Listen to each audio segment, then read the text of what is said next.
ከብድር ወደ ኢንቨስትመንት እንቀይር።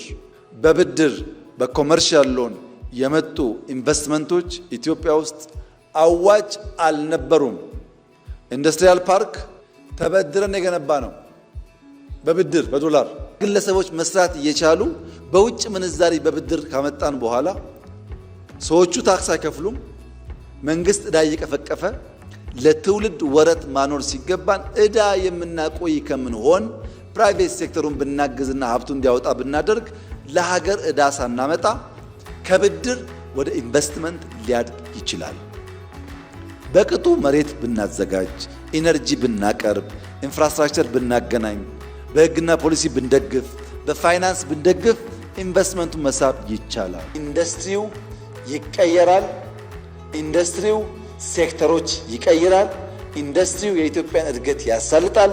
የምንመኘውን ብልጽግና ያመጣል። ኢንዱስትሪውን በመቀየር በማዘመን እና ምርታማነቱን በማሳደግ የኢትዮጵያን ኢኮኖሚ እንቀይራለን ካልን በኋላ ያን ኢንዱስትሪ በተለያዩ ሰብ ሴክተርስ ስንከፍል አንዱ ጎልቶ የወጣው አምራች ኢንዱስትሪ ነው።